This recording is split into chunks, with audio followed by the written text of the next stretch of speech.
قرآن حکیم نے بتایا کہ موت ایسی کیفیت ہے جس طرح پانی میں پتھر ڈوب جاتا ہے، ایسے تم اس موت کی کیفیت میں ڈوب جاؤ گے، اور ڈوبنے والا بے سہارا ہوتا ہے، ایسے ہی تم بھی بے سہارا ہوگے۔ ظالمون فی غمرات الموت، جب یہ موت کی سختیوں میں ڈوبے ہوئے ہوں گے، والملائکۃ باسطو، اور جب فرشتے ان کی طرف پھیلائے ہوئے ہوں گے، ایدیہم اپنے ہاتھوں کو، کہتے ہوں گے ان سے اخرجوا انفسکم، نکالو اپنی جانوں کو، الیوم تجزون عذاب الہون، آج کے تم دیے جاؤ گے ذلت کا عذاب، بما کنتم تقولون علی اللہ غیر الحق، بسبب اس کے کہ تم اللہ کی بابت ناحق باتیں کیا کرتے تھے، وکنتم عن آیاتہ تستکبرون، اور اللہ کی آیات کے بالمقابل تم تکبر کرتے تھے، ولقد جئتمونا، اور ان سے کہا جائے گا آ گئے نا تم ہمارے پاس، فرادا، اکیلے، بغیر مال و اسباب کے، بغیر اپنے عہدوں اور منصبوں کے، اور اسی طرح اپنے تمام تعلق داروں کو بھی دنیا میں چھوڑ آئے، نہ کوئی باپ بیٹے کو پہچان رہا ہے، نہ بیٹا باپ کو پہچان رہا ہے، نہ کوئی قریب والا اس کا ساتھ دینے کو ہے۔ وَلَقَدْ جِئْتُمُونَا فُرَادَا، آ گئے یقیناً تم ہمارے پاس اکیلے، کما خلقناکم اول مرہ، جیسے ہم نے تمہیں تخلیق کیا تھا پہلی مرتبہ۔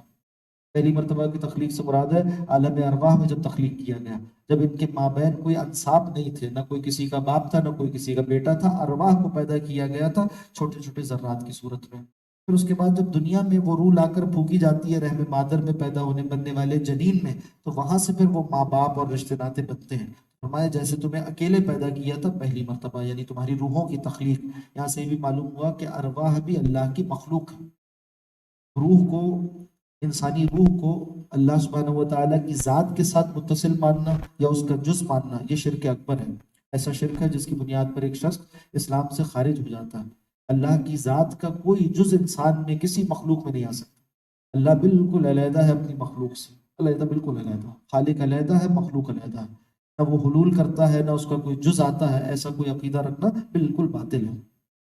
تو بتایا جیسے تمہیں تخلیق کیا تھا، کس چیز کو تخلیق کیا تھا؟ روح کو۔ تو روح کو مخلوق ماننا کہ وہ اللہ کی ایک مخلوق ہے، یہ ضروری ہے۔ فرمایا کما خلقناکم اول مرہ وترکتم، اور تم چھوڑ آئے ما خولناکم، جو کچھ ہم نے لپیٹ دیا تھا، تمہیں دیا تھا، تمہارے ارد گرد لپیٹ دیا تھا، یعنی تمہیں متمتع کیا تھا اس سے، وراء ظہورکم، اپنی پیٹھوں کے پیچھے، یعنی دنیا میں چھوڑ آئے، رشتے ناتے، مال و اسباب، سب کچھ، عہدے۔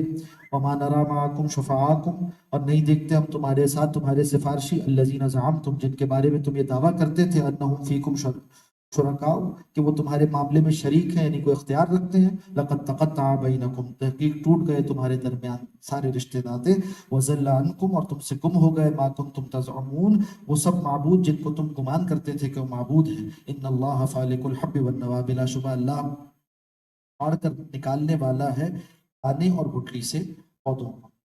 حب والنوى، حب کہتے ہیں دانے کو، اور نوا کہتے ہیں گٹلی کو، یعنی کھجور کی گٹلی کو پھاڑتا ہے، اس سے درخت برآمد کرتا ہے، دانے کو پھاڑتا ہے گندم کے اور اس سے پودا برآمد کرتا ہے۔ فالق الحب والنوى، اللہ ہی ہے جو جس زمین کی گہرائیوں سے دانوں کو پھاڑ کر اس سے درخت برآمد کرنے والا اور پودے برآمد کرنے والا ہے۔ یخرج الحی من المیت، وہ نکالتا ہے زندہ کو مردہ سے، وہ مخرج المیت من الحی، اور نکالنے والا ہے مردہ کو زندہ سے۔ ذالکم اللہ، یہ ہے تمہارا اللہ، ایسا ہے تمہارا اللہ، اتنا قادر مطلق ہے، اتنا زبردست خلاق ہے تمہارا اللہ۔ فَأَنَّىٰ تُؤْفَكُونَ، تو تم کہاں سے پھیرے جاتے ہو؟ فالق الاصباح، اور وہ نمودار کرنے والا ہے سپیدہ سحری کو، صبح کو بھی لے کر آتا ہے، نکال کر لانے والا، یعنی رات کی اندھیرے کی تہوں کو پھاڑ کر اس سے دن کی روشنی کو برآمد کرتا ہے۔ فالق الاصباح وجعل اللیل سکنا، اور وہی ہے جس نے بنا دیا رات کو سکون کا باعث، والشمس والقمر حسبانا، اور سورج اور چاند کو حساب کا ذریعہ بنا دیا۔ سورج کے ذریعے سے اوقات یومیہ ہم دیکھتے ہیں، نمازوں کے اوقات، والقمر، اور چاند کو حساب کا ذریعہ بنا دیا، اس کے ذریعے سے ہم اوقات شہریہ یعنی مہینے کے اعتبار سے عبادات کا حساب کرتے ہیں۔ ذالک تقدیر العزیز العلیم، یہ سب اندازہ ہے ایک نہایت غالب خوب علم والے کی طرف سے، یعنی مقرر کر دیا گیا۔ وَهُوَ الَّذِي جَعَلَ لَكُمُ النُّجُومَ، اور وہی ہے اللہ جس نے بنا دیا تمہارے لیے تاروں کو، ستارے رات میں جن سے راستہ دیکھتے ہو، لِتَهْتَدُوا بِهِ، تاکہ تم اس کے ذریعے سے راہ پالو، اپنے راستوں کو طے کر لو، فی ظلمات البر والبحر، خشکی اور تری کے اندھیروں میں، نیویگیشن کا ذریعہ بن جاتے ہیں، اس سے تم راستہ دیکھتے ہو۔ صحرا میں کوئی علامات نہیں ہوتی، رات کے وقت وہاں پر بھی ستارے تمہارے لیے رہنمائی کا ذریعہ بنتے ہیں، اور اسی طرح سے سمندر میں دور دور تک کوئی علامت نہیں ہوتی زمینی یعنی نیچے کی، تو آسمان سے تم راستہ دیکھ لیتے ہو۔ قد فصلنا الآیات، تحقیق ہم نے کھول کر بیان کر دی ہیں اپنی نشانیاں، لقوم یعلمون، ان لوگوں کے لیے جو علم رکھتے ہوں، یعنی علم کو فائدہ مند بنائیں اور سمجھیں اور ایمان لائیں۔ وَهُوَ الَّذِي أَنشَأَ، پھر یہاں تخلیق انسان کا واقعہ اوپر بتایا تھا جب روحوں کو تخلیق کیا، اب یہاں بتایا جا رہا ہے انسان کے جسم کو جب تخلیق کیا، دونوں اللہ کی مخلوق ہیں۔ وَهُوَ الَّذِي أَنشَأَكُم، وہی اللہ جس نے تمہیں پیدا کیا، من نفس واحدہ، ایک جان سے۔ فمستقر، تو پھر تمہارے لیے ایک قرار گاہ ہے، ومستودع، اور ایک تمہارے لیے جائے امانت ہے، یعنی کچھ عرصے کے لیے وہاں تمہیں رکھا جائے گا۔ قرار گاہ دنیا کو کہیں تو پھر اس کے بعد قبر میں کچھ دیر کے لیے رکھا جائے گا، پھر آخرت میں حاضر کیا جائے گا۔ اور اگر قرار گاہ کچھ دیر رحم مادر کو کہیں تو پھر دنیا وہ جگہ ہے جو جائے امانت، یہاں انسان کو رکھ دیا گیا۔ دونوں طرح سے تفسیر کی گئی۔ نفس واحدہ کیا ہے؟ حدیث مبارکہ میں بہت سی روایات ایسی موجود ہیں کہ انسان کی مٹی سے تخلیق کو بار بار واضح کیا جاتا ہے۔ حضرت انس رضی اللہ تعالیٰ راوی فرماتے ہیں کہ لما صبر اللہ آدم فی الجنہ، وہ جو ایک نفس سے پیدا کیا آدم کو، کیسے کہ جب اس کی صورت گری کر دی اللہ نے جنت میں، ترکہ ما شاء اللہ، تو اسے چھوڑ دیا اللہ نے جب تک اللہ نے چاہا، ان یترکہ، کہ اس کو اس کے حال پر چھوڑ دے۔ یہاں سے پتہ چلتا ہے کہ شیطان جو بعد میں عزازیل شیطان بننے والا تھا، اس کو کچھ نہ کچھ اختیار دیا گیا تھا، اور وہ جا کر وہاں دیکھ رہا تھا، فجعل ابلیس یطیف بہ، تو پھر ابلیس کو یہ اختیار دے دیا اللہ نے کہ وہ جا کر چکر لگائے آدم علیہ السلام کے اس پتلے کے باہر، اس کے ارد گرد، ینظر ما ہوا، اور دیکھے کہ وہ کیسا ہے۔ فلما رآہ اجوف، اور جب دیکھا ابلیس نے کہ حضرت آدم کا پیٹ درمیان سے خالی ہے، درمیان کا حصہ ایسا بنایا گیا ہے کہ اس میں پیٹ لگا ہوا ہے، عرف انہ خلق خلقا لا یتمالک، وہ جان گیا اس بات کو کہ یہ ایک ایسی تخلیق ہے، ایک ایسی مخلوق بنائی جا رہی ہے جو کمزور ہوگی، اپنے نفس پر بہت زیادہ قابو یافتہ نہ ہو سکے۔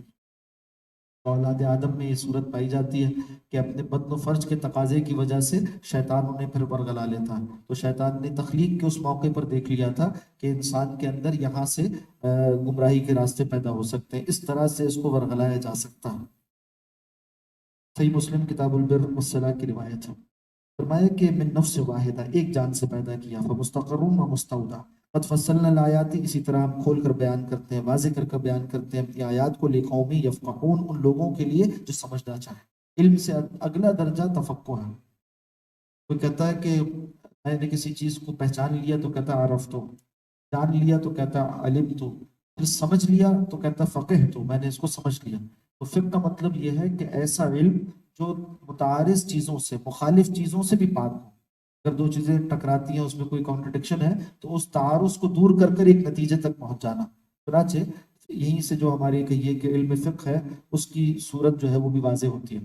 علم فقہ کیا ہے؟ جس میں قرآن و سنت کے تمام دلائل کو سامنے رکھا گیا، اور اس میں اگر کہیں بظاہر تعارض نظر آتا تھا تو اس کو دور کیا گیا، یعنی زمانی ترتیب کے اعتبار سے کہ پہلے کیا نازل ہوا، بعد کیا نازل ہوا، پھر اس اعتبار سے کہ اس بارے میں فہم اللہ کے رسول صلی اللہ علیہ وسلم نے کیا فرمایا، صحابہ کا کیا فہم، اگر کہیں کوئی تعارض تھا اسے دور کر کر فقہاء نے حتمی صورت جو ہمارے سامنے رکھی۔ یہ ہے فقہ کی کیفیت، یعنی سمجھداری کی بات۔ وَهُوَ الَّذِي أَنزَلَ مِنَ السَّمَاءِ مَاءً، وہی اللہ جس نے نازل کیا آسمان سے پانی کو، فَأَخْرَجْنَا بِهِ، اور نکالا ہم نے اس کے ذریعے سے، نبات کل شیء، ہر چیز کی نبات کو، یعنی اس کی روئیدگی کو، اس میں سے نکلنے والے پھل اور پھولوں کو۔ فَأَخْرَجْنَا مِنْهُ خَضْرًا، اور اس سے ہم نے سبزہ بھی اگایا، نُخْرِجُ مِنْهُ حَبًّا، اور اس سے ہم نکالتے ہیں دانے، متراکباً، جو باہم جڑے ہوئے ہوتے ہیں ایک کے اوپر دوسرے۔ کسی بھی خوشے کو آپ دیکھیں، اگر کھجور کے خوشے کو یا گندم کے خوشے کو، تو ایک دانہ دوسرے دانے کے اوپر ہوتا ہے، متراکب ہونے کی کیفیت ہے۔ وَمِنَ النَّخْلِ، اور اسی طرح کھجوروں میں، مِن طَلْعِہَا، اس کے شگوفے بنائے، جس میں وہ کھجور لگتا ہے، اس کا شگوفہ ہے جسے گابا کہا جاتا ہے۔ قنوان دانیۃ، گچھے ہوتے ہیں ان کے جھکے ہوئے، جب پھل آتا ہے تو وہ جھک جاتے ہیں۔ قنوان دانیۃ، یہ سب اللہ کی قدرت کی نشانیاں ہیں۔ وجنات، اور ایسے باغات بھی بنائے، من عناب، انگوروں کے، والزیتون، اور زیتون کے، والرمان، اور انار کے، متشابہن، جو ملتے جلتے ہیں، یعنی ان کے پتے ملتے جلتے ہیں، ایک ہی طرح کا درخت ہے یا ایک ہی طرح کی بیل ہے، اس کے پتے ملتے جلتے ہیں۔ وہ غیر متشابہن، اور بعض چیزیں اس کی غیر متشابہ ہیں، یعنی ملتی جلتی نہیں ہیں، یعنی اس میں لگنے والے پھل وہ الگ الگ ہیں، ان کے ذائقے الگ الگ ہیں۔ انظروا، ذرا دیکھو تو، اذا انظروا الی ثمرہ، دیکھو اس کے پھل کی جانب، اذا اثمر وینعہ، کہ جب وہ پھل لاتا ہے اور جب اس کا پھل پک جاتا ہے، وینعہ اس کا پک جانا، جب پھل آتا ہے تب بھی ایک خوبصورت کیفیت پیدا ہوتی ہے، اگر کوئی اسے دیکھے تو وہ بھی اللہ کی قدرت کی ایک نشانی ہے۔ عجیب و غریب رنگ ہوتے ہیں پھلوں کے اور پھولوں کے جب وہ لگتے ہیں، ابتداءً ان کی کلی پیدا ہوتی ہے، اور جب وہ پک جاتے ہیں تو اس میں خاص طرح کی خوشبو اور خاص طرح کی مٹھاس پیدا ہو جاتی ہے، خاص طرح کا رنگ پیدا ہو جاتا ہے، بے رنگ مٹی سے، بے رنگ پانی سے، اور بغیر خوشبو اور بغیر ذائقے کی پانی اور مٹی سے اللہ کیسے کیسے رنگ اور کیسے کیسے خوشبوؤں پیدا کرتے ہیں۔ ان فی ذالکم، بے شک ان سب چیزوں میں، لآیات لقوم یؤمنون، نشانیاں ان لوگوں کے لیے جو ایمان لاتے ہیں۔ وجعلوا للہ شرکاء الجن، اور دیکھو دوسری طرف ان مشرکین کا حال کیا ہے کہ انہوں نے ٹھہرا لیا اللہ کے ساتھ جنوں کو بھی شریک۔ ایسے تھے جو کہا کرتے تھے کہ جن بھی اختیارات کے حامل ہیں ان کو اپنا دیوتا مان لیتے تھے۔ وخلقہم، جبکہ حال یہ ہے کہ اللہ ہی نے ان جنوں کو بھی تخلیق کیا ہے، اللہ ہی ان کا بھی خالق ہے، تو اللہ کی مخلوق میں سے ایک کو یہ اس کا شریک ٹھہراتے ہیں۔ وخرقوا لہ بنینا، اور ٹھہراتے ہیں اللہ کے لیے بیٹے، و بناتن، اور بیٹیاں، بغیر علم، بغیر کسی علم کے، سبحانہ وہ پاک ہے، وتعالی اور بلند و بالا ہے، اما یصفون، ان تمام اوصاف سے جو یہ بیان کرتے ہیں۔ مشرکین جو غلط اوصاف بیان کرتے ہیں اللہ کے، ان سے اللہ پاک ہے۔ بدیع السماوات والارض، وہی موجد ہے آسمان و زمین، کچھ نہ ہونے سے تخلیق کرنے والا ہے آسمانوں اور زمین کو۔ انا یوفقون، پھر کس طرح سے، انا یکون لہ ولد، کیسے ہو سکتی ہے اس کے ہاں کوئی اولاد، یعنی جب وہ آسمان و زمین کا اکیلا خالق ہے تو کسی کا محتاج نہیں، تو کیسے ہو سکتی ہے اس کے ہاں کوئی اولاد۔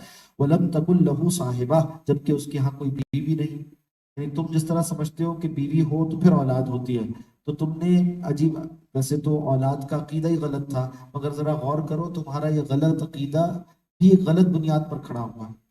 تمہارے نزدیک تو بیوی ضروری ہے اولاد کے لیے، تو تم نے بیوی تو تجویز نہیں کی اللہ کے لیے، اولاد تجویز کر دی، عجیب بات ہے۔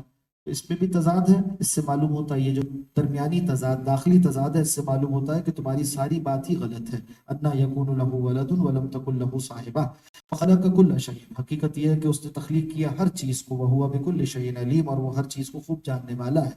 ذالکم اللہ ربکم، یہ ہے اللہ تمہارا رب، لا الہ الا ہوا، کوئی معبود نہیں سوائے اس کے، خالق کل شیء، وہ ہر چیز کا خالق ہے، فاعبدوہ، سو اسی کی بندگی کرو، وہو علی کل شیء وکیل، اور ہر شے پر خوب نگہبان ہے۔ لا تدرکہ الابصار، اس کا احاطہ نہیں کر سکتی نگاہیں، یعنی مخلوق اسے دیکھ نہیں سکتی، وہو یدرک الابصار، جبکہ وہ نگاہوں کو پا لیتا ہے، یعنی انسان کی نگاہ کیا خیانت کرتی ہے، کیا دیکھتی ہے، کس نظر سے دیکھتی ہے، اللہ جانتا ہے۔ اچھا، مخلوق کی نگاہ اس کا احاطہ نہیں کر سکتی سے مراد کیا ہے؟ یہ ترجمہ تو درست ہوگا کہ اس کا احاطہ نہیں کر سکتی، تو احاطہ نہ دنیا میں کر سکتی ہے نہ آخرت میں کر سکتی ہے۔ مگر اگر ترجمہ یہ کریں کہ لا تدرکہ الابصار، کہ مخلوق کی نگاہیں اسے نہیں دیکھ سکتی، تو پھر یہ دنیا کے اعتبار سے درست ہے کہ دنیا میں اس جسم و جان میں رہتے ہوئے اللہ کو ہم نہیں دیکھ سکتے اپنی آنکھوں سے، مگر آخرت کے اعتبار سے اہل السنہ کا یہ عقیدہ ہے کہ اللہ سبحانہ و تعالیٰ یہ قدرت عطا فرمائیں گے اور ایک نعمت عطا فرمائیں گے اہل جنت کو کہ وہ اللہ کو دیکھتے ہوں۔ معتزلہ نے اس کا انکار کیا، جو گمراہ فرقہ گزرا مسلمانوں میں، کہتے تھے کہ نہ آخرت میں دیکھ سکتے ہیں نہ دنیا میں، اور اس آیت سے استدلال کرتے تھے۔ ہمارے بزرگوں نے ترجمہ کیا کہ لا تدرکہ الابصار، احاطہ نہیں کر سکتی انسان کی آنکھیں اس کا، تو دونوں معنی میں درست ہو گیا، دنیا و آخرت۔ ورنہ عقیدہ اپنی جگہ یہ ہے کہ دنیا میں ہم نہیں دیکھ سکتے اللہ کو، ممکن نہیں ہے ہماری محدودیت کی وجہ سے، ورنہ آخرت میں اللہ سبحانہ و تعالیٰ اپنا دیدار کروائیں گے۔ اور حدیث مبارکہ میں مصدر کی روایت ہے، تفصیل آتی ہے کہ جب اہل جنت جنت میں داخل ہو جائیں گے اور اہل جہنم کو جہنم رسید کر دیا جائے گا، تو اللہ سبحانہ و تعالیٰ پھر کلام کریں گے اہل جنت سے اور سوال کریں گے کہ اے اہل جنت، تمہارا ایک وعدہ ہے جس کو میں پورا کرنا چاہتا ہوں۔ تو اہل جنت کہیں گے ما ھذا الموعد، یہ کون سا وعدہ ہے؟ الم یبیض وجوہنا، کیا ہمارے چہرے روشن نہیں کر دیے گئے؟ ویثقل میزاننا، ہمارے اعمال کے وزن بھر دیے گئے، بڑھا دیے گئے؟ کیسے نہیں ہو گیا؟ یہی تو وعدے تھے، ہم جنت داخل کر دیے گئے اور جہنم سے بچا دیے گئے۔ پھر فیرفع الحجاب، حجاب اٹھایا جائے گا، فینظرون الی وجہ اللہ عز وجل، پھر وہ اہل جنت اللہ کے رخ روشن کو دیکھتے ہیں۔ اور فرمایا کہ فما اوتوا شیئا احب الیہ من النظر الیہ، اہل جنت کو کوئی نعمت اس سے زیادہ محبوب نہیں ہوگی کہ وہ اللہ کی طرف دیکھیں۔ اہل جنت کا اس کے لیے یہ نعمت کا اس بات کرنا کہ وہ اللہ کو دیکھیں گے، یہ احادیث مبارکہ سے ثابت ہے۔ وهو اللطيف الخبير، اللہ بڑا باریک بھی جا بصائر، اور یقین تمہارے پاس آ گئے بصائر میں طرف سے فمن ابصر فلنفسی، جس کسی نے بصیرت سے کام لیا، غور و فکر سے کام لیا، تو اس کا یہ دیکھنا، غور و فکر کرنا اسی کے لیے فائدہ مند ہوا۔ ومن عمیا، اور جو کوئی اندھا پڑا، اس نے اپنی نگاہوں سے نصیحت اخذ نہیں کی، عبرت نہیں دیکھی، فعلیہا، تو اس کا وبال اسی پر ہو کر رہے گا۔ وما انا علیکم بحفیظ، اور میں تم پر کوئی محافظ بنا کر نہیں بھیجا گیا۔ وکذالک نصرف الآیات، اسی طرح ہم پھیر پھیر کر بیان کرتے ہیں آیات کو، ولیقولوا درستہ، تاکہ یعنی اس کا نتیجہ کیا نکلتا ہے؟ یہ لام ضرورت کا ہے، یعنی نتیجہ یہ نکلے گا کہ مشرکین یہ کہنے لگ جائیں گے درستہ، کہ آپ نے تو پڑھ لیا ہے کسی سے۔ وہ کہتے تھے آپ صلی اللہ علیہ وسلم کے بارے میں کہ انہوں نے کسی سے یہ حاصل کیا ہے، وہی تملا علیہ بکرۃ واسیلا، صبح و شام یہ قرآن حکیم کوئی ان پر املا کرتا ہے، اور وہاں سے سن کے آتے ہیں اور ہمیں بیان کر دیتے ہیں۔ یہ اعتراض کریں گے مشرک لوگ، یعنی قرآن حکیم میں آیات پھیر کر بیان کی جا رہی ہیں، بار بار مشرکین اس پر اعتراض کر رہے ہیں، حالانکہ ان کے لیے ایمان کا سامان تھا۔ اب سوال یہ پیدا ہوتا ہے، یعنی کتنا بے عقل اعتراض تھا ان کا کہ کوئی اور ان کو املا کراتا ہے۔ بھئی ایسی صلاحیت کا آدمی جو ایسا قرآن تصنیف کر سکتا ہو، وہ خود چھپ کر رہے اور کسی اور کو دے دے، ایسا کیسے ہو سکتا ہے؟ اچھا ذرا بتاؤ کہ کون ہے ایسی صلاحیت کا جو ایسے حکمت کے علم کے باتیں تمہارے لیے واضح کر سکتا ہو؟ تو پورے جزیرہ نما میں تم کسی کو نہیں دکھا سکتے، تو کس کی طرف نسبت کرتے ہو؟ ایک لوہار کی طرف نسبت کرتے تھے کہ وہ یہ باتیں کر سکتا ہے، وہ اجمی غلام ہے، وہ انہوں نے چھپا کر رکھا ہوا ہے، وہ یہ باتیں انہیں سکھاتا ہے۔ تو کہاں ہے وہ؟ ذرا اسے لے آؤ اور اس سے پوچھ لو کہ یہ باتیں اسے معلوم ہیں۔ تو ایسی بے عقل باتیں مشرکین کرتے تھے۔ قرآن حکیم کہہ رہا ہے کہ یہ سب کچھ سننے کے باوجود، تصریف آیات کے حکیمانہ اسلوب کے باوجود یہ کہیں گے کہ انہوں نے کہیں سے پڑھ لیا ہے، کسی سے سیکھ لیا ہے۔ وَلِنُبَيِّنَهُ لِقَوْمٍ يَعْلَمُونَ، یہ اگلا ٹکڑا اہل ایمان سے متعلق ہے کہ ہم تو یہ قرآن تصریف کے ساتھ اس لیے بیان کرتے ہیں تاکہ واضح کر دے اسے ان لوگوں کے لیے جو ایمان والے ہیں، یعنی علم رکھتے ہیں، ایمان والے ہیں۔ اتبع ما اوحی الیک، آپ پیروی کیجئے اس کی جو آپ کی جانب وحی کی جاتی ہے، من ربک، آپ کے رب کی طرف سے، لا الہ الا ہوا، کوئی معبود حقیقی نہیں اس کے علاوہ، وعارض عن المشرکین، اور اعراض کیجئے مشرکین سے، منہ پھیر لیجئے ان سے، ولو شاء اللہ، اور اگر اللہ چاہتا، ما اشرکوا، تو یہ سب شرک نہ کرتے، وما جعلناک علیہم حفیظا، اور ہم نے نہیں بنایا آپ کو ان پر کوئی محافظ، وما انت علیہم بوکیل، اور آپ نہیں ہیں ان کے ذمہ دار، ولا تسبوا الذین یدعون من دون اللہ، اے مسلمانوں تم گالی نہ دو ان کو جن کو پکارتے ہیں مشرک اللہ کو چھوڑ کر، یعنی ان کے معبودان باطل، ان کے بت اور ان کی دیوی دیوتاؤں کے تصورات۔ حالانکہ گالی دینا یا برا کہنا ان کو جائز ہے، اس لیے کہ وہ تو برے ہیں، مگر یہاں ایک اسلوب سکھایا جا رہا ہے کہ کوئی ایسا کام جو مسلمانوں کے لیے نقصان کا ذریعہ ہو، اگر فی نفسہ ہی جائز بھی ہو تو اسے ترک کر دیا جائے، آگے جا کر کسی فساد سے دوچار کرتا ہو۔ تو بتایا کہ وَلَا تَسُبُّوا الَّذِينَ يَدْعُونَ مِن دُونِ اللَّهِ فَيَسُبُّوا اللَّهَ عَدْوًا بِغَيْرِ عِلْمٍ، تم اگر ان کے معبودان باطل کو برا کہو گے تو پلٹ کر یہ تمہارے معبود حقیقی اللہ کو برا بھلا کہیں گے، اور کیا ہوگا؟ اس طرح تم ذریعہ بن جاؤ گے اللہ سبحانہ و تعالیٰ کی شان میں توہین کا۔ تو اگر کہیں ایسا اندیشہ ہو مسلمانوں کو کہ کفار جو ہے مذاق اڑائیں گے، تو وہاں جا کر قرآن سنانا یا وہاں جا کر کوئی دین کی بات کرنا وہ درست نہیں ہے۔ جہاں پر اندیشہ ہو سامنے والا آپ کی صحیح بات سے کسی جرم کا ارتکاب کر بیٹھے گا، کفر کا ارتکاب کر بیٹھے گا، تو اس موقع پر وہ بات نہیں کرنی چاہیے۔ جیسے کوئی شخص سامنے اگر کسی غلط مزاج میں ہے، انکار کے مزاج میں ہے، یا وہ مسلمانوں کے خلاف بکواس کر رہا ہے، اس موقع پر آپ اسے کوئی ایسی بات کہیں کہ وہ کہے کہ ہاں، یعنی کفریہ بات مزید کہہ دے، تو اس سے وہ ایمان سے نکل جائے گا۔ تو چاہیے کہ ایسے موقع پر انسان خاموشی اختیار کر لے، جیسے یہاں تلقین کیا گیا کہ مسلمانوں کو جائز نہیں ہے کہ وہ مشرکین کے مقدسات کو برا بھلا کہیں، کہیں ایسا نہ ہو کہ پلٹ کر وہ اللہ سبحانہ و تعالیٰ کو برا کہنے لگ جائیں۔ ہاں، حق بات کو واضح کیا جائے گا۔ یہ بات کہنا گالی دینا نہیں ہے کہ وہ معبود باطل ہیں، یہ گالی دینا نہیں ہے، یہ تو حق کی دعوت ہے، یہ تو دیں گے۔ جس کو فحش گوئی کہتے ہیں، برا بھلا کہنا کہتے ہیں، وہ اختیار نہیں کرنا۔ کذالک، اسی طرح سے، زینا لکل امت، ہم نے مزین کر دیا ہر امت کے لیے عملہم ان کے عمل کو. یعنی بعض ایسے لوگ ہیں جو برے اعمال میں پڑے ہوئے مگر اللہ نے مہلت دی شیطان کو کہ وہ ان کو مزین کر کر دکھائے. ثم الی ربہم مرجعہم پھر ان کے رب ہی کی طرف ہم سب کو واپس لوٹنا ہے. فینبئہم پھر انہیں باخبر کر دے گا بما کانوا یعملون وہ سب کچھ جو عمل کرتے تھے. واقسموا باللہ جہد ایمانہم اور انہوں نے پختہ کی اپنی قسموں کے ذریعے سے انہوں نے پختہ کیا اپنی قسموں کو اللہ کے نام کے ذریعے سے اور کہتے ہیں لئن جاءتہم آیۃ اگر آپ لے آئے ان کے پاس کوئی نشانی سے مراد مخصوص نشانی یعنی جس کا وہ مطالبہ کر رہے ہیں جیسی نشانی یعنی حسی علامات بڑے حسی معجزات لیؤمنن بہا تو وہ لازماً اس پر ایمان لے آئیں گے. قل کہہ دیجئے انما الآیات عند اللہ کہ بے شک آیات یعنی معجزات کا نازل کرنا اس کا اختیار تو اللہ کے پاس ہے. وما یشعرکم اور تمہیں کیا ہوا اے مسلمانوں سے کہا جا رہا ہے انہا اذا جاءت کہ اگر آ بھی جائے وہ نشانی لا یؤمنون تو یہ ایمان نہیں لائیں گے. تم کیا سمجھتے ہو یہ جو مطالبہ کر رہے ہیں اس پر دے دیا جائے تو ایمان لائیں گے؟ ہرگز نہیں. ان سے پہلے والے بھی ایسے ہی تھے. پچھلی قومیں جو گزر چکی انہوں نے مطالبہ کیا اور جب نشانی دکھا دی گئی تو وہ انکار کرنے والے ہو گئے. انہی پر ان کو قیاس کر لو. تو معلوم ہوا کہ یہ جو قیاس کرنا ہے یہ بھی ایک شرعی اسلوب ہے. قرآن حکیم یہاں جو پورا اسلوب اختیار کر رہا ہے جو استدلال کر رہا ہے وہ قیاس کا استدلال ہے. اسی کو قیاس کہتے ہیں کہ ایک شے پر دوسری شے کو سمجھ لیا جائے, ایک شے پر قیاس کر لیا جائے دوسری شے کو. یہ شریعت میں فقہ اسلامی کا ایک ماخذ ہے, ایک اسلوب ہے, استدلال کا ایک طریقہ ہے. اور یہاں پر بھی مشرکین کے رویے پر پچھلے مشرکین کے رویے پر موجودہ مشرکین کے رویوں کو قیاس کیا جا رہا ہے.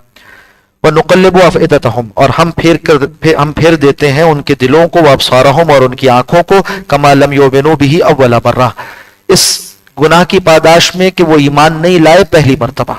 تو اللہ نے انہیں ایمان کے لیے مہلت دی تھی, ایمان نہ لائے تو اللہ نے مہر کر دی. وَنَذَرُهُمْ اور ہم انہیں چھوڑ دیں گے فِي طُغْيَانِهِمْ يَعْمَهُونَ ان کی سرکشی میں کہ وہ سرگرداں پھرتے رہیں. یہاں پر 7ویں پارے کا اختتام ہوا, 8ویں پارے کا آغاز ہوتا ہے. فرمایا وَلَوْ أَنَّنَا نَزَّلْنَا إِلَيْهِمُ الْمَلَائِكَةَ اگر ایسا ہو بلا شبہ کہ ہم نازل کر دیں ان کی طرف فرشتے, وَكَلَّمَهُمُ الْمَوْتَى اور ان سے کلام کرنے لگ جائیں مردے. یہ مطالبے وہ کر رہے تھے کہ ہمارے پرانے جو بوڑھے گزر گئے دنیا سے ان کو ذرا زندہ کر دیجئے. عمر بن لوہی کا تذکرہ کرتے تھے کہ وہ پرانا ہمارا ایک بابا تھا اور بڑا تھا, اس کو ہمارے قبائل میں بڑا مقام حاصل تھا, تو اس کو آپ زندہ کر کے لے آئیے اور وہ ہمیں بتا دے کہ آپ کا دین برحق ہے تو ہم مان لیں گے. وَحَشَرْنَا عَلَيْهِمْ كُلَّ شَيْءٍ قُبُلًا اور ہم اکٹھا کر دیں وہ ساری چیزیں جن کا یہ مطالبہ کرتے ہیں ان کے سامنے. مَا كَانُوا لِيُؤْمِنُوا تو پھر بھی یہ ایمان لانے والے نہیں ہوں گے. إِلَّا أَن يَشَاءَ اللَّهُ سوائے اس کے کہ اللہ چاہے. وَلَكِنَّ أَكْثَرَهُمْ يَجْهَلُونَ لیکن ان کی اکثریت کا حال یہ ہے کہ وہ جہالت سے کام لیتے ہیں. وَكَذَلِكَ جَعَلْنَا لِكُلِّ نَبِيٍّ عَدُوًّا اسی طرح سے ہم نے بنا دیے تھے ہر نبی کے لیے دشمن. شیاطین الانس وہ کس میں سے تھے؟ انسانوں میں سے جو شیاطین تھے یعنی سرکش لوگ وہ بھی, والجن اور جنات میں سے بھی. شیاطین کہتے ہیں سرکشوں کو, حد سے بڑے ہووں کو. تو انسانوں میں سے بھی جو سرغنا تھے اور جنوں میں سے بھی جو ان کے مخالف ہو جایا کرتے تھے. یوحی بعضهم الی بعض وہ ایک دوسرے کی طرف پوشیدہ پیغام پہنچاتے تھے. زخرف القول غرورا ملمہ کی ہوئی بات, کھڑی ہوئی بات, اور اس کے اوپر جو ہے وہ رنگ و روغن کیا گیا تھا ایسی بات تاکہ دھوکے میں ڈالتے ہیں. غرورا دھوکے میں ڈالنے کے لیے. جیسے لوہے کے اوپر سونے کا پانی چڑھا دیا جائے اس کو کہتے ہیں ملمہ کرنا. تو یہ زخرف ہے یعنی ایسی بات جس کو ملمہ کیا گیا تھا. ہوتا کیا ہے بتایا جا رہا ہے کہ جو شیاطین جن ہے نا وہ اپنے دوستوں کو جو انسانوں میں سے ہیں ان کو بعض باتیں سکھاتے ہیں, طرح طرح کے وساوس پیدا کرتے ہیں. اور اسی کی بنیاد پر شرک کا ایک آغاز ہوا دنیا میں, اسی کی بنیاد پر گناہوں کا آغاز ہوتا ہے. اور جب وقت کے نبی دعوت لے کر آتے ہیں تو اس کے خلاف یہ دونوں کھڑے ہو جاتے ہیں, شیاطین جن بھی اور شیاطین انس بھی. اور اس طرح سے وہ مل کر ایک مخالفت کا ماحول پیدا کرتے ہیں. اور کیا کرتے ہیں لوگوں کو برگلانے کے لیے ملمہ کی ہوئی باتیں, طرح طرح کے اعتراضات پیش کرتے ہیں. وَلَوْ شَاءَ رَبُّكَ اور اگر آپ کا رب چاہتا مَا فَعَلُوهُ تو وہ یہ کام نہ کرتے, یعنی اس کی قدرت ہی ان کو نہ ہوتی. فَذَرْهُمْ تو انہیں چھوڑ دیجیے. وَمَا يَفْتَرُونَ اس کو بھی جو کچھ یہ جھوٹ باندھتے ہیں. وَلِتَصْغَىٰ إِلَيْهِ وہ اس لیے کرتے ہیں تاکہ مائل ہو جائیں اس جھوٹ کی طرف. أَفْئِدَةُ الَّذِينَ لَا يُؤْمِنُونَ بِالْآخِرَةِ ان لوگوں کے دل جو آخرت پر ایمان نہیں رکھتے. کافروں کو کفر کے طریقے پر مطمئن رکھنے کے لیے وہ ملمہ سازی کرتے ہیں. وَلِيَرْضَوْهُ تاکہ وہ اس ملمہ کے ذریعے, اس جھوٹ کی بات کے ذریعے, اس بنائی ہوئی بات کے ذریعے سے لوگوں کو راضی کر لیں. وَلِيَقْتَرِفُوا اور تاکہ وہ اس برے کام میں لگے رہیں ما ہم مقترفون جس میں وہ لگے ہوئے ہیں. افغیر اللہ ابغی حکمن کیا میں اللہ کو چھوڑ کر کسی اور کو اپنے لیے حاکم بناؤں. وَهُوَ الَّذِي وہ تو وہ ذات ہے انزل الیکم الکتاب مفصلا جس نے نازل کی تمہاری جانب کتاب بالکل وضاحت کے ساتھ. ایک معنی یہ کیے گئے اور یہ جو مفصلہ ہے اس کو حال مانا گیا کتاب کا کہ تمہاری طرف نازل کی اس نے هُوَ الَّذِي أَنزَلَ إِلَيْكُمُ الْكِتَابَ مُفَصَّلًا ایسی کتاب نازل کی گئی جس کی تفصیل کی گئی ہے. اور یہاں سے علماء نے استدلال کیا کہ حال اور ذوالحال میں مغایرت ہوتی ہے. ایک چیز ہی اس کا حال نہیں ہوتی بلکہ حال اس سے غیر ہوتا ہے. چنانچہ قرآن ایسی کتاب ہے جس کی تفصیل کی گئی تو جو تفصیل کی گئی وہ کہاں ہے. معلوم ہوا قرآن حکیم کی آیت بتا رہی ہے کہ قرآن حکیم کی شرح غیر قرآن بھی موجود ہے. وہ جو مفصلاً ہے تفصیل کردہ ہے وہ تو قرآن حکیم ہے اور جو اس کی تفصیل ہے وہ کون سی ہے وہ ہے حدیث مبارکہ سنت رسول صلی اللہ علیہ وسلم. تو اگر عربیت کی روح سے بھی دیکھا جائے قواعد عربیہ کی روح سے دیکھا جائے تو خود قرآن حکیم بتا رہا ہے کہ یہ ایک ایسی کتاب ہے جس کی شرح اس کے باہر موجود ہے وہ اصل میں حدیث مبارکہ ہے. والذین آتیناہم الکتاب اور وہ لوگ جنہیں ہم نے کتاب عطا کی یعلمون وہ جانتے ہیں اس بات کو انہ منزل من ربک بالحق کہ بے شک یہ نازل کردہ آپ کے رب کی طرف سے برحق. فلا تکونن من الممترین تو ہرگز نہ ہو جائیں شک کرنے والوں میں سے. وتمت کلمۃ ربک صدقا وعدلا اور مکمل ہوئی آپ کے رب کی بات صدق اور عدل کے ساتھ سچائی کے ساتھ اور عدل کے ساتھ. لا مبدل لکلماتہ کوئی تبدیل کرنے والا نہیں اس کے کلمات کو. وہو السمیع العلیم اور وہ خوب سننے والا خوب جاننے والا ہے. وَإِن تُطِعْ أَكْثَرَ مَن فِي الْأَرْضِ اور اے نبی صلی اللہ علیہ وسلم بفرض محال اگر آپ پیروی کریں زمین میں بسنے والوں کی اکثریت کی یضلوک عن سبیل اللہ تو یہ آپ کو سیدھے راستے سے بھٹکا دیں گے. معلوم ہوا کہ اکثریت کی پیروی کوئی اصول نہیں ہے. آج جیسے جمہوریت میں اختیار کر لیا گیا تو یہ مسلمانوں کا اصول نہیں ہے کہ اکثریت جس طرف ہوگی وہ بات درست ہو جائے گی. ہاں اہل علم کی اکثریت متقین کی اکثریت یہ دلیل بنتی ہے. نیک لوگوں کی اکثریت دلیل بنتی ہے مگر سارے برابر کر دیے جائیں جاہل عالم متقی فاسق و فاجر اور پھر کہا جائے اکثریت کی بات کوئی دلیل ہے تو قرآن حکیم اس کی نفی کر رہا ہے. بتا رہا ہے وَإِن تُطِعْ اگر آپ بات مان لیں اکثر من فی الارض اکثریت کی جو زمین میں بستی ہے یضلوک عن سبیل اللہ تو آپ کو یہ اللہ کے سیدھے راستے سے بھٹکا دیں گے. یتبعون الا الظن اکثریت کا حال یہ ہوتا ہے کہ گمان کی پیروی کرتے ہیں. وَإِنْ هُمْ إِلَّا يَخْرُصُونَ اور وہ نہیں پیچھے چلتے مگر اٹکل پچوں کے یعنی اندھیرے میں تیر چلاتے ہیں اور کچھ نہیں کرتے. ان ربک هو عالم بے شک آپ کا رب خوب جانتا ہے من یضل عن سبیلہ کون بھٹک گیا اس کے سیدھے راستے سے. وہو عالم اور وہ خوب جاننے والا ہے بالمہتدین ہدایت یافتہ لوگوں کو. فکلوا مما ذکر اسم اللہ علیہ تو کھاؤ اس میں سے جو جانور اللہ سبحانہ و تعالی نے تمہارے لیے حلال کیے ہیں جس پر تم اللہ کا نام لیتے ہو.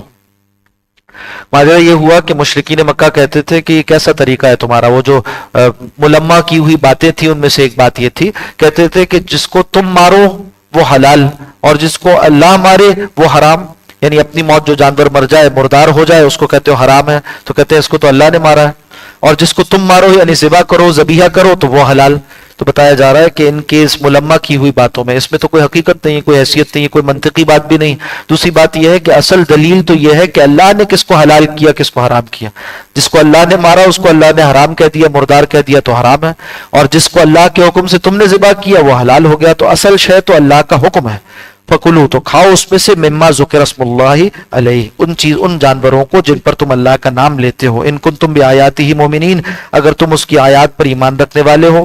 وما لکم اللہ تاکلوا کیا ہوا تمہیں کہ تم نہ کھاؤ مما ذکر اسم اللہ علیہ جس پر اللہ سبحانہ و تعالیٰ کا نام لیا گیا ان جانوروں کو یعنی ان چوپایوں کو. وقد فصل جبکہ اس نے واضح کر دیا لکم تمہارے لیے ما حرم علیکم کیا تم پر حرام کیا گیا مردار حرام کیا گیا. الا ما اضطررتم الیہ سوائے اس کے کہ تم مجبور کر دیے جاؤ اس مردار کے کھانے پر جیسا کہ استثنائی حکم پہلے آ چکا. وان کثیرا اور بے شک بہت سے لوگ لیضلون وہ بہکاتے ہیں اور لوگوں کو باہوائہم بغیر علم اپنی خواہشات کی بنیاد پر بغیر علم کے. نااہل لوگ علم پورا ہے نہیں علم پختہ ہے نہیں اور لوگوں کو مسئلے بتا رہے ہیں تو اپنی خواہش کی بنیاد پر بتا رہے ہیں. مسئلہ تو وہ ہے جو اللہ اور اس کے رسول کا بتایا ہوا ہے تو علم اس کا رکھتے نہیں خبر کا علم پورا انہیں ہے نہیں یعنی منقول کا علم پورا ہے نہیں اپنی خواہشات عقل کی بنیاد پر قیاسن باتیں کر رہے ہوتے ہیں. وَإِنَّ كَثِيرًا بہت سے لوگ ایسے ہیں لَيُضِلُّونَ جو بہکاتے ہیں اور بہت سے لوگوں کو بِأَهْوَائِهِمْ اپنی خواہشات کی بنیاد پر بغیر علم کہ اللہ سب کی حفاظت فرمائے. إِنَّ رَبَّكَ هُوَ عَالَمُ بِالْمُعْتَدِينَ بے شک اللہ سبحانہ و تعالیٰ خوب جانتا ہے حد سے گزرنے والوں کو. یہاں پر اکتفا کرتے ہیں. اقول قولی ھذا واستغفر اللہ لی ولکم ولسائر المسلمین.